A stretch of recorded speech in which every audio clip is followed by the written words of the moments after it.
First, I'm going to explain the giant Band-Aid on my chin.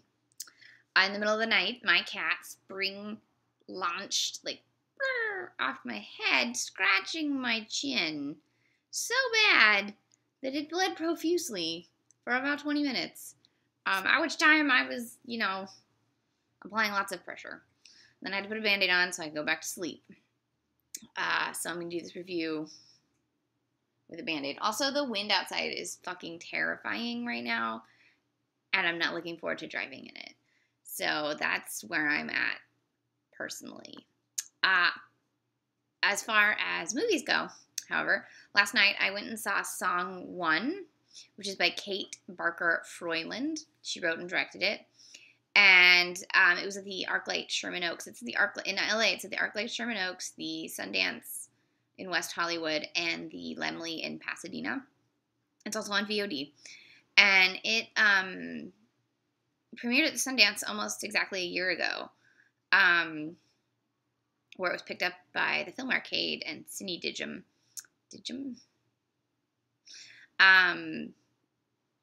So at the screening, Anne Hathaway, I'm going to put this computer down. I don't know why I had it like that. I need coffee.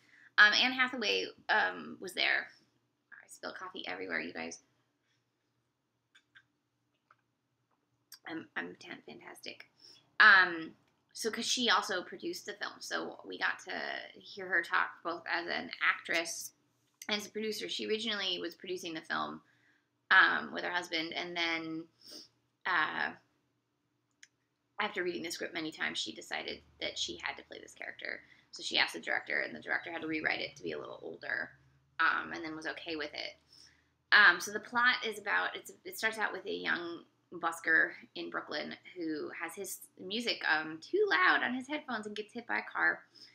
And then it cuts to Morocco, where Anne Hathaway's character is an anthropologist. And a lot of the blurbs, it says archaeologist, but she's an anthropologist, and there's a big freaking difference. As the daughter of archaeologists and a professor who is an anthropologist, I can tell you there's a difference.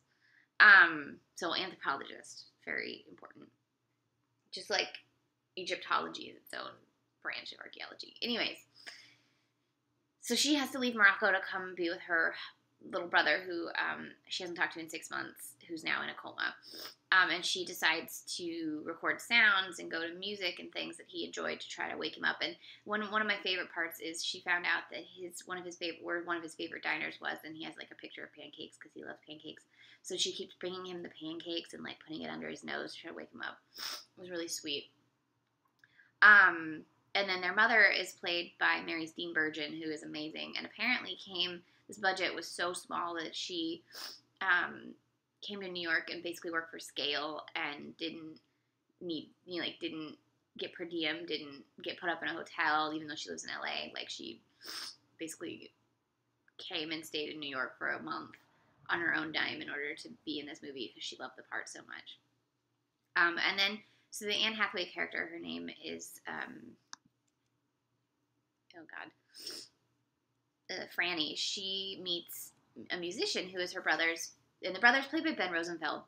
And this is the second movie in like a month that I've seen with Ben Rosenfeld where he has like no lines and he just gets like injured. You need to stop being injured in movies, Ben Rosenfeld, and just have a lead. The curly hair. Ooh.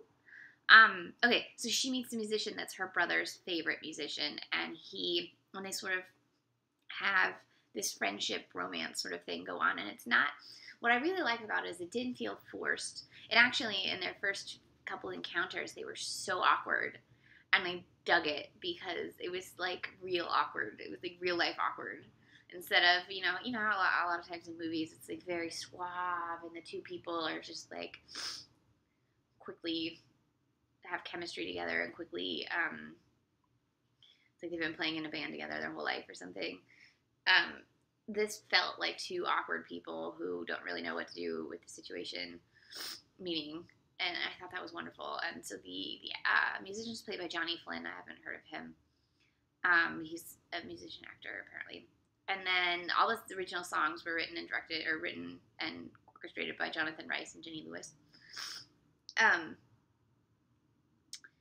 And so the movie is one of those movies that sort of just takes its time. It doesn't, you don't necessarily know where it's going with it, and it's really more about, it's kind of Jarmuschan almost, because it's really about the characters and what they're going through, and individual scenes rather than just like one, like from here to there sort of arc, which I also really dug. And Anne Hathaway was talking about how she felt that Kate, the writer-director, had really captured what it was like to be like 19 and falling in love with music and falling in love with life, and how passionate you are and how everything just feels like it's the first time and the last time that you're doing everything. And I really felt like the movie did capture that.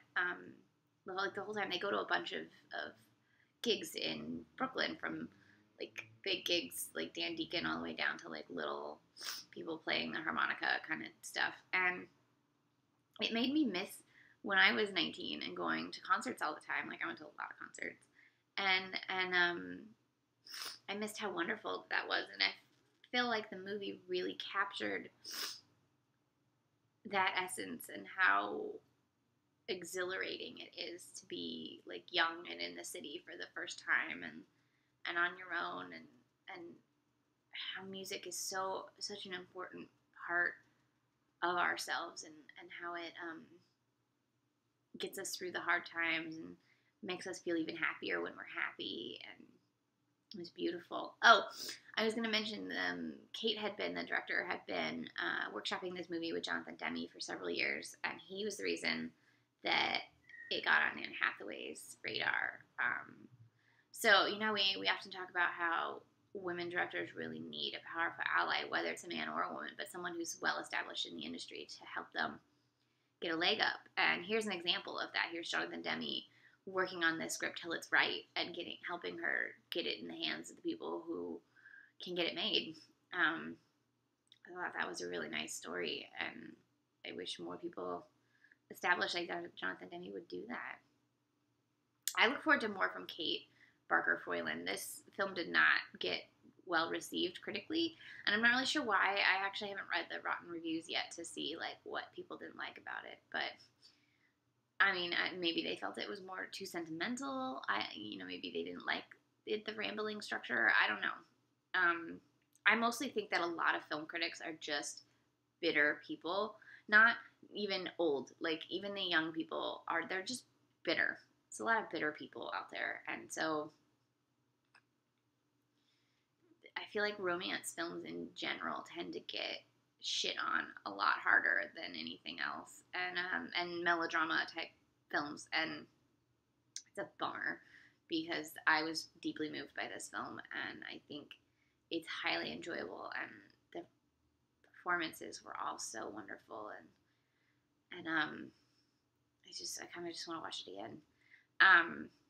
So I definitely think you should seek this out. It's in like 12 markets, I think, and it's also on VOD, so you should just, if you're in America, you could see it pretty much anywhere.